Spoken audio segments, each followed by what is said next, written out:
वरिष्ठं वातात्मजं वानरायुतमुख्यं श्रीरामदूतं शरणं प्रपद्ये। हे दुःख भंजन मारुती नंदन, हे दुःख भंजन मारुती नंदन, सुन लो मेरी पुकार पवन सुत विनती वारंवार, पवन सुत विनती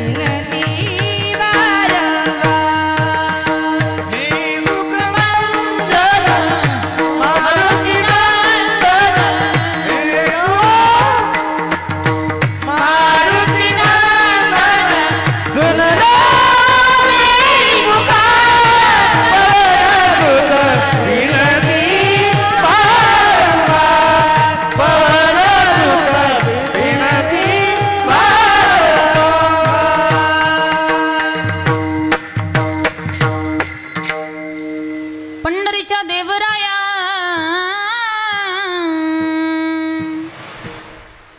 दंडवत तुझे पाया, जन्म येऊन या देख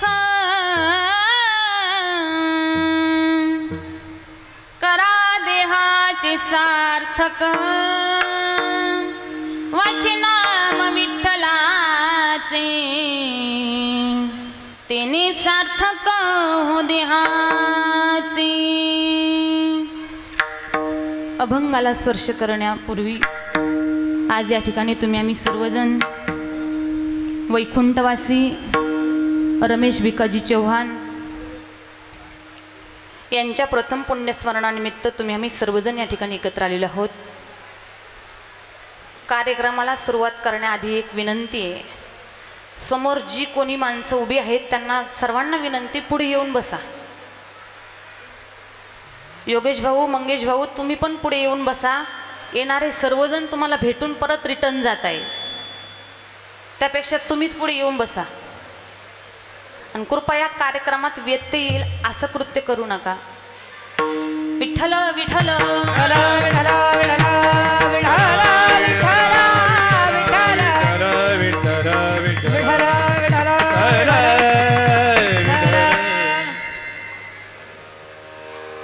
आज वैकुंठवासी रमेश भिकाजी चव्हाण या काकांच्या प्रथम वर्षश्राद्धानिमित्त, प्रथम पुण्यस्मरणानिमित्त तुम्ही आम्ही सर्वजण या ठिकाणी एकत्र आलेलो आहोत। वैकुंठवासी रमेश भिकाजी चव्हाण या काकांना जाऊन आज 1 वर्ष या ठिकाणी पूर्णत्वाला गेलेलं आहे। त्यांच्या पश्चात त्यांची पत्नी आहे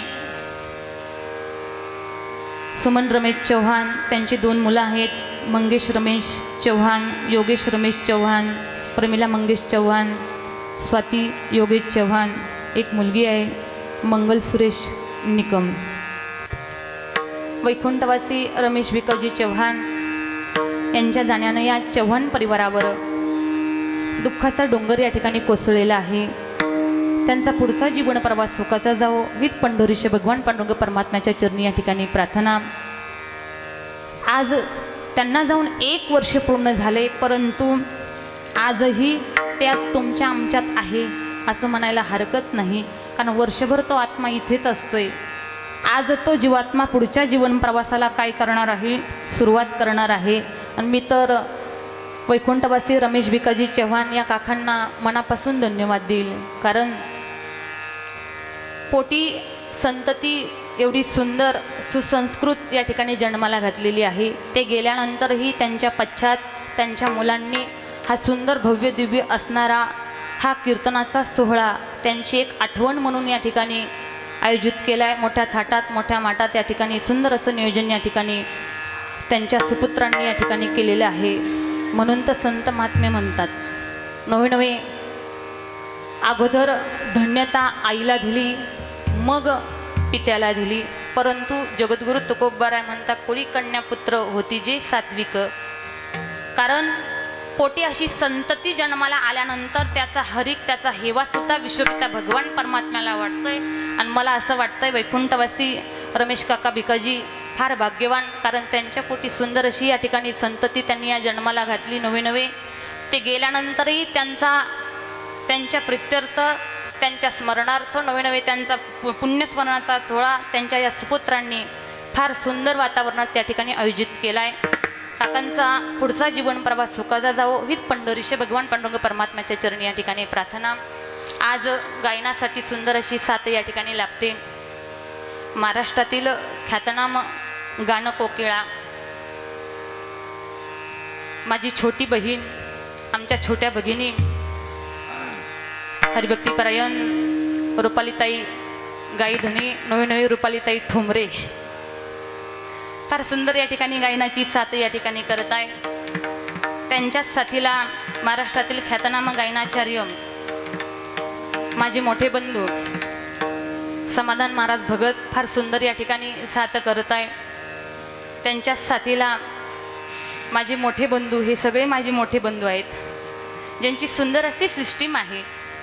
नुसती सिस्टीमच नाही, चौरंगी चिरा म्हणायला हरकत नाही, कारण कोणत्या क्षेत्रामध्ये ते कमी नाही आहेत. गायन म्हटलं तर गायन, वादन म्हटलं तर वादन, सगळं काही येतं आहे, कारण सुंदर अशी ते गायनाची साथ करत आहे.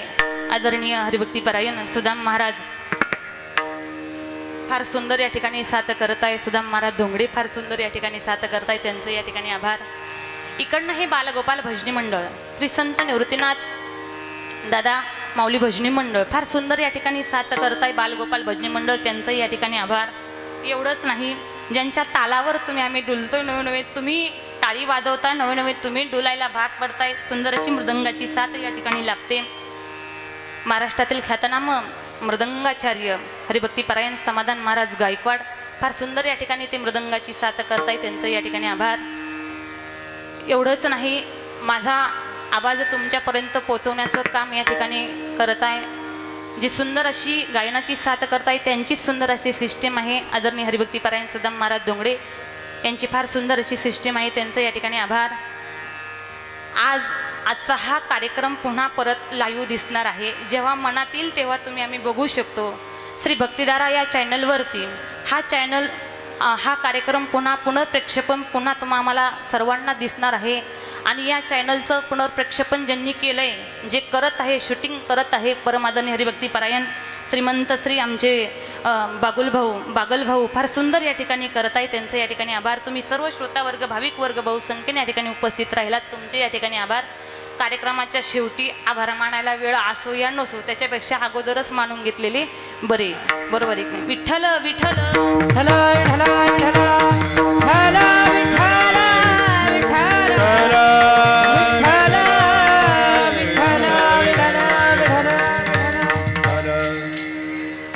जन्म येऊन या देख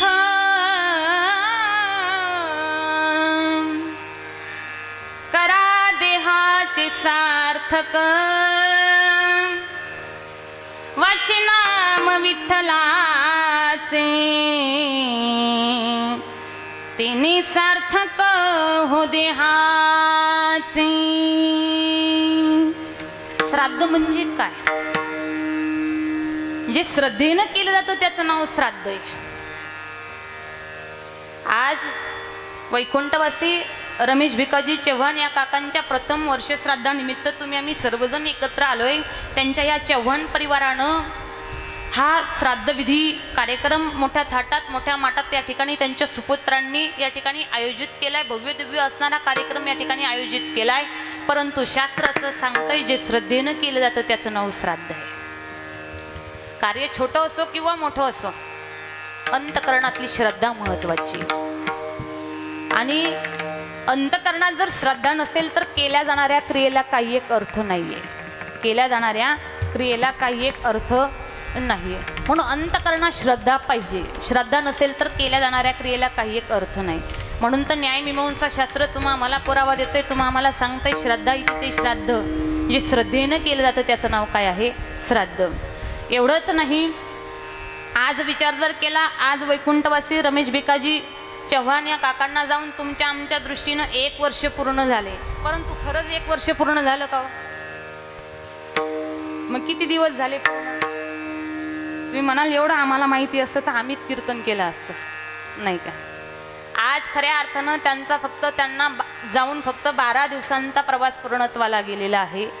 आज तो जीवात्मा पुढच्या जीवन प्रवासाला या ठिकाणी सुरुवात करणार आहे. किती दिवस झाले तुमच्या आमच्या दृष्टीनं? फक्त 12 दिवस झाले. आता 12 दिवस कसे झाले? शास्त्रानं 16 संस्कार सांगितले. त्या 16 संस्कारामध्ये मरणोत्तर नावाचा एक संस्कार सांगितला. त्या मरणोत्तर नावाच्या संस्कारामध्ये माणूस गेल्यानंतर 10व होईपर्यंत केल्या जाणाऱ्या 10 क्रियेला दशक्रिया विधी म्हणतात. Short but sweet. मी स्वतःही टेन्शन घेत नाही, दुसऱ्यालाही देत नाही. केल्या जाणाऱ्या 10 क्रियेला काय म्हणतात? दशक्रिया विधी म्हणतात. त्याला 10वं म्हणतात. 10वं झाल्यानंतर 13वं केलं जातंय. आता तसं शास्त्रानं 14वं 15वं 16वं पण सांगितलंय, परंतु 14वं 15वं 16वं याची गरज आम्हाला नाही. आम्ही सर्वांनी गृहस्थाश्रमामध्ये प्रवेश केलेला आहे, त्याच्यामुळं 16वं 15व्याची गरज आम्हाला नाही. 13वं झाल्यानंतर लगेच आम्ही 15 दिवसामध्ये मासिक श्राद्ध घालत असतो. नवे त्याला महिना म्हणतात. 13वं झाल्यानंतर लगेच 15 दिवसांनी काय येतो? महिना. आता तुमच्या आमच्या दृष्टीने गेलेल्या जीवात्म्याचा 1 महिना आहे, परंतु गेलेल्या जीवाचा फक्त 1 दिवस आहे. काय आहे? 1 दिवस आहे. तुमच्या आमच्या दृष्टीने गेलेल्या जीवाचे 5 महिने, परंतु त्या जीवाचे फक्त 5 दिवस आहे. मग आज वैकुंठवासी रमेश भिकाजी चव्हाण या काकांना जाऊन फक्त 12 दिवसांचा प्रवास पूर्णत्वाला गेलाय. आज त्या जीवात्म्याला नेण्याकरता आर्यमा नावाची देवता त्या ठिकाणी येणार आहे. कोणती देवता? आर्यमा नावाची देवता त्या जीवात्म्याला नेण्याकरता त्या ठिकाणी येणार आहे. परंतु बघा, श्राद्ध का करायचंय? बारकाईनं ऐका हा. वास्तविकता तुमच्या आमच्यावर ऋण आहे. एक देवऋण, संत ऋण, माता पित्याचा ऋण. एक वेळेला माणूस संतांच्या ऋणातून मुक्त होईल, देवाच्या ऋणातून देखील मुक्त होईल, परंतु जन्मदात्या आई वडिलांच्या ऋणातून माणूस कदापि मुक्त होऊ शकत नाही. जन्मदात्या आई वडिलांचे तुमच्या आमच्यावर अगणित उपकार आहे. त्यांच्या उपकारातून, त्यांच्या ऋणातून आम्ही परतफेड करू शकत नाही.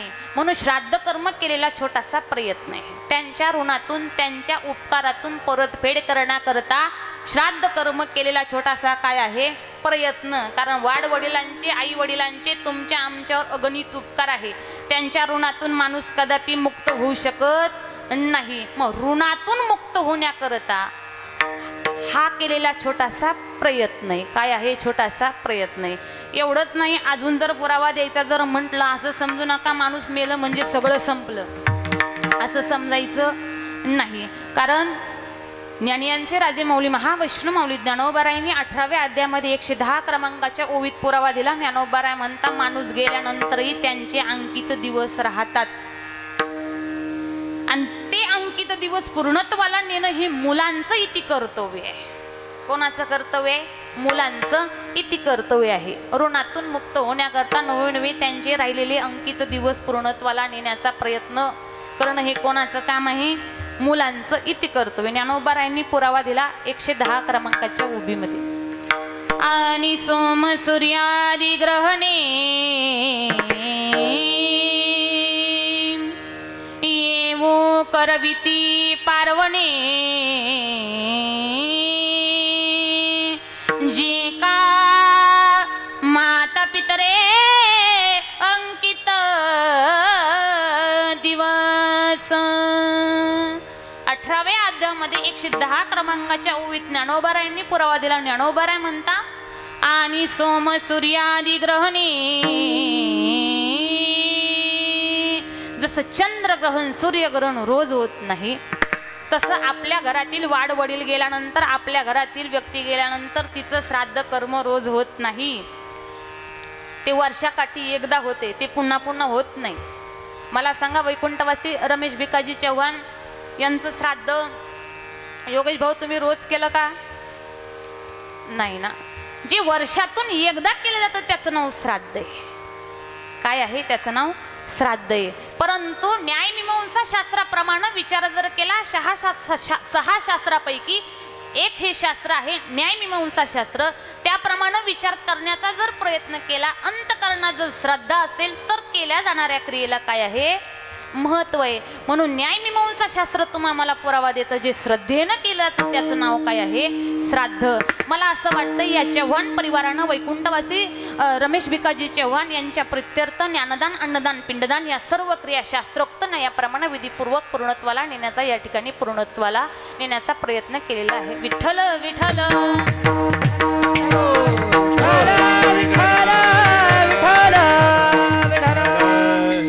आताशी श्राद्धाची व्याख्या तुमच्या समोर मांडली. आता हे श्राद्ध कोणी कोणी केलं, कसं केलं, काय केलं, आता मी फक्त चालू नावं सांगून जाणार आहे, कारण माझ्याकडे तेवढा वेळ राहिला नाही. पहिलं श्राद्ध कर्म केलं कर्णानं. परशुरामानं सुद्धा आई वडिलांचं श्राद्ध कर्म केलं. तुम्ही आम्ही करतो यात नवल नाही. जगाचा जगन्नाथ विश्वाचा स्वामी ज्याला देव म्हणतात त्या विश्वपिता भगवान परमात्म्यानं सुद्धा राजा दशरथाचं श्राद्ध कर्म केलं. तुम्ही आम्ही करतो यात काय नवल आहे. विठ्ठल विठ्ठल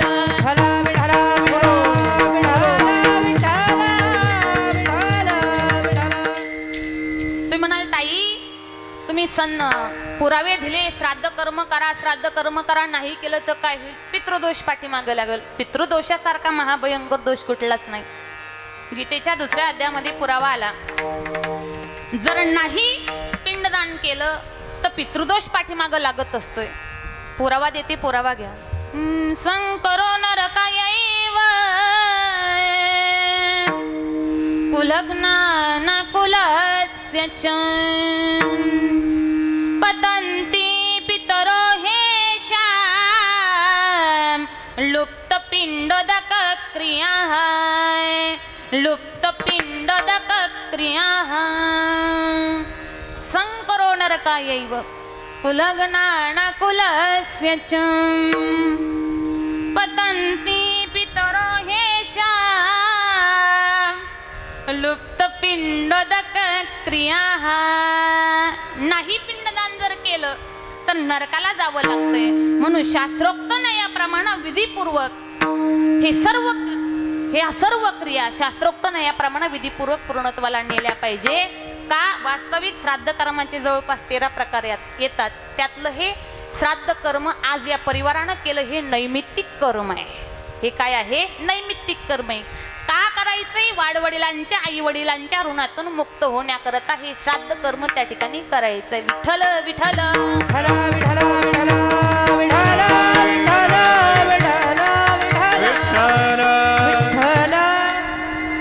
परंतु सेवेकरता निवडलेल्या ओवीमध्ये बरोबर ना, मला असं वाटतंय कीर्तन ऐकायचं यांच्यावर पण दडपण आहे. नव्हे त्यांनाच असं झालंय कधी एकदा हॉलच्या बाहेर जावं. म्हणजे त्यांचं लक्ष नाहीये प्रवचन चालू आहे का कीर्तन चालू आहे. विठ्ठल विठ्ठल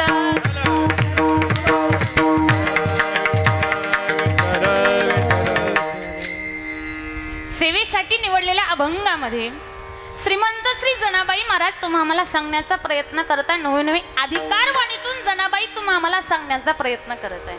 जनाबाईचा अधिकार सामान्य होता का? विचार जर केला, जनाबाईचा अधिकार सामान्य नाही. जनाबाईचा अधिकार फार मोठा. जनाबाई महाराजांच्या अधिकाराचं वर्णन करण्याचा जर आम्ही विचार केला तर तो विश्वाचा स्वामी ज्याला देव म्हणतात तो विश्वपिता भगवान परमात्मा जनाबाईला सर्व काम करू लागायचा. काय काय करू लागायचं?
विश्वपिता भगवान परमात्म्यानं केर भरावा. काय जनाबाईचा अधिकार असलो आणि त्या जनाबाई महाराज तुम्हाला अधिकार वाणीतून सांगताय की बाबा हो तुम्ही आम्ही सर्वजण मृत्यूलोकात जन्माला आलोय. मृत्यूलोकात जन्म प्राप्त झाल्यानंतर प्रत्येक जीवानं नरदेहाचं सार्थक केलं पाहिजे. हे कोण सांगताय? जनाबाई महाराज सांगताय. जनाबाईच्या अधिकाराचं वर्णन करायचा जर प्रयत्न जर केला, पूर्ण दिवस जनाबाईच्या अधिकाराचं वर्णन जर केलं तर पूर्ण दिवस सुद्धा पुरू शकत नाही. एवढा मोठा जनाबाईचा अधिकार आहे. इतका मोठा जनाबाई महाराजांचा काय आहे? अधिकार आहे. कारण तो विश्वपिता भगवान परमात्मा, जगाचा स्वामी ज्याला देव म्हणतात, तो विश्वपिता भगवान परमात्मा जनाबाईनं झाडझूड केल्यानंतर विश्वपिता भगवान परमात्मा केर भरतोय म्हणल्यानंतर तो जनाबाई महाराजांचा अधिकार किती मोठा असेल. एवढंच नाही, माता वर्ग सांगायचा जर प्रयत्न केला तर ती जनाबाई स्नान करायला जर बसली तर विश्वपिता भगवान परमात्म्यानं जनाबाईला पाणी उतरून द्यावं विसना करता. त्याचाही पुरावा जर पाहायचा जर म्हटलं, जनीबाई सली नायाला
जगाच्या जगन्नाथानं विश्वाच्या स्वामीनं विश्वपिता भगवान परमात्म्याला जनाबाईला पाणी उतरून द्यावं. काय जनाबाईचा अधिकार असेल. एवढंच नाही, डोक्यातल्या उवा सुद्धा विश्वपिता भगवान परमात्म्यानं जनाबाईच्या डोक्यातल्या टचा टचा माराव्यात.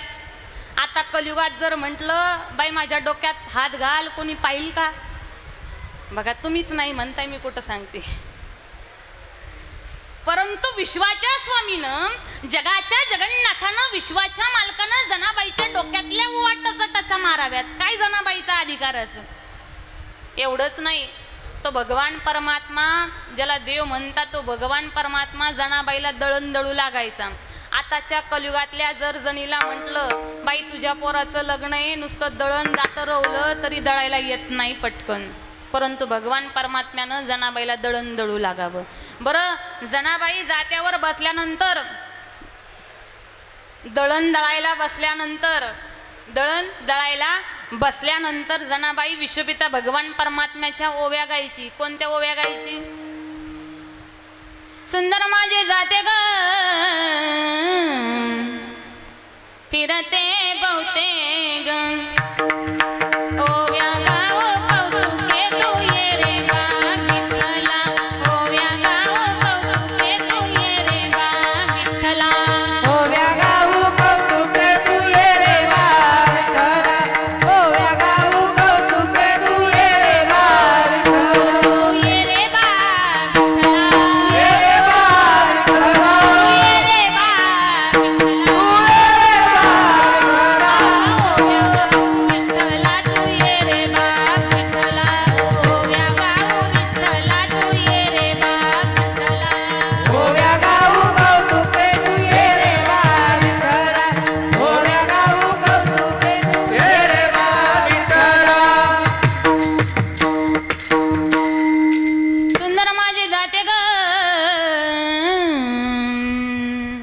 फिरते बहुते ग ओव्या गाव कौतुके तू ये रे बा विठ्ठला ओव्या गाव कौतुके तू ये रे बा विठ्ठला. आता जनाबाईला तो भगवान परमात्मा दळून दळू लागायचा, परंतु जनाबाईनं ते जातं कोणतं सांगितलं, हा मोठा प्रश्न आहे. विचार जर केला जातं कोणतं आहे, दगडाचं आहे. जातं सिमेंटचं नाही आहे, जातं मातीचं नाही, जातं कोणतं आहे, दगडाचं. तळीवर तळी त्याचं नाव काय, जातं. आता बघा जातं रोवायला सुद्धा खुंटा लागतो, खुंट्याशिवाय जातं रोवलं जात नाही. आणि वरची तळी हातात धरायला सुद्धा काय लागतो, काय लागतो, खुंटा लागतो. जनाबाईनं 2 खुंटे सांगितले, जीव शिव दोन्ही खुंटे गे. जीव आणि शिव 2 खुंटे जनाबाई महाराजांनी या ठिकाणी सांगितले. आता जीव आणि शिव जर कळत नसल, एकदम सोप्या भाषेत सांगते. आता बघा खालची तळी रोवायला सुद्धा खुंटा लागतो. तो खुंटा म्हणजे कोण आहे सांगू का, जगाचा जगन्नाथ विश्वाचा स्वामी ज्याला देव म्हणतात तो विश्वपिता भगवान परमात्मा. कारण खुंट्याशिवाय जातं रोवलं जाऊ शकत नाही. आणि वरची तळी हातात धरायला सुद्धा खुंटा लागतो. आता बघा जिथं खुंटा हातात धरायचा खुंटा असतो त्याच्याच वरच्या बाजूला जी तळी असते, बाजूला काय असते, धान्य टाकायला काय असते,